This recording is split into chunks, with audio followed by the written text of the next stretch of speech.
ட்ரோனோட wait நீங்க பாத்தீங்கன்னா கிட்டத்தட்ட 1.6 கிலோ இருக்கு. சோ இந்த ட்ரோனை பார்க்க வைக்கல எனக்கு ஒரு பெரிய ப்ராப்ளம் இருக்கு. அது என்னன்னா இந்த ட்ரோனோட வெயிட் தாங்க. சோ இந்த ட்ரோனோட வெயிட்னால என்ன ஆகுதுன்னா கிராவிட்டி இந்த ட்ரோனை ஒரு சங்கிலி போட்டு தரையோட கட்டி வச்சிருக்கு. இந்த சங்கிலியோட ஸ்ட்ரென்த் எவ்வளவு கேட்டீங்கன்னா 15.6 நியூட்டன்.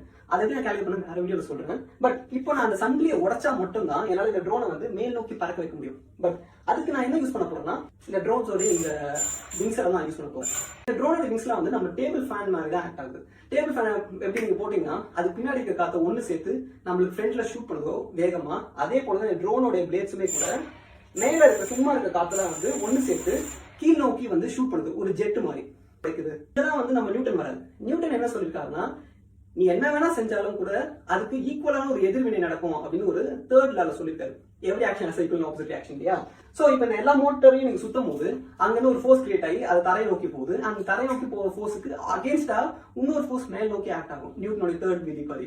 சோ அந்த இந்த மேல் நோக்கி ஆக்ட் ஆகிற ஃபோர்ஸ் இந்த ட்ரோனை கட்டி வச்சிருக்க சங்கிலியை விட அதிகமா போகும்போது இந்த ட்ரோன் மேல் நோக்கி பறக்க ஆரம்பிக்கும். அண்ட் நீங்க எவ்வளவு அதிகமா போக போக போக ஃபோர்ஸ் கொடுக்க அது இன்னும் மேல ஹைட்டா போயிட்டே இருக்கு.